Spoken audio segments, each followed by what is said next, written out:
کوردستان و ناوچەکە بە ڕەوشێکی سیاسی هەستیاردا تێپەردەبن و گۆڕانکاری گەورە لە چاوەڕوانی کوردایەوە پێدەچێت زرێزەکان نەخشێکی سیاسی نوێ بۆ ناوچەکە دابڕێژنەوە.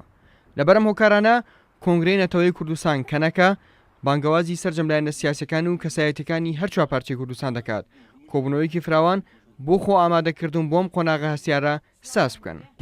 بانگەواز بۆ بەستنی ڕاوێژی یەکێتی نەتەوەی کوردستان بۆ جەماوەری کوردستان و سەرجەم هێزە سیاسی و ڕێکخرا و هەموو کەسایەتی و ڕۆشنبیر و ئەکادیمی و گرزانانی کوردستان لەبەر ڕەوشی سیاسی و هەستیاری کوردستان و ڕەشەڵاتی ناوین کە تێیدا دەرباز دەبین ئێمە وەکو کۆنگرەی نەتەوەی کوردستان کەنەکە بانگەوازی لە هەموو لایەک دەکەین هەست بە بەرپرسیارەتی مێژووی خۆیان بکەن و ئەو ئەرکەکە دەکەوێتە ئەستۆیان جێبەجێ بکەن.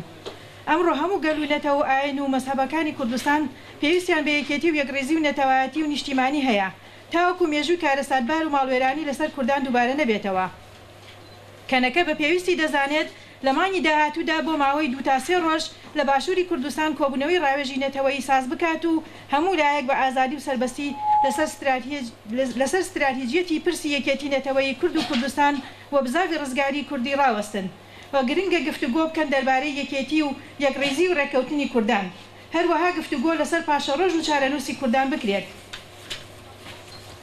ئێمە لەو بڕواایەداین کوردان دەتوانن بە دیالۆگ و لێکتێگەیشتن هەموو گیرگرفتەکان چارەسەر بکەن و بە هیچ شێوەیەک دژایەتی یەکتر نەکەن. هەروەها بڕوامان وایە لەم کۆبوونەوەیدا کورد دەتوانن دانووسانێکی ڕاستەقینە لەسەر سیستەمی سیاسی بکەن و کورد ببنە خاوەنی گوتاری نەتەوەی نیشتیمانی سیاسی خۆی. هەموو لایەک ئازادە پرۆژە و ئەجێندای خۆی پێشکەش بکات بۆ یەکێتی و یەکڕێزی نەتەوەی و نیشتیمانی. ئێمە وەکو کۆنگرەی نەتەوەی کوردستان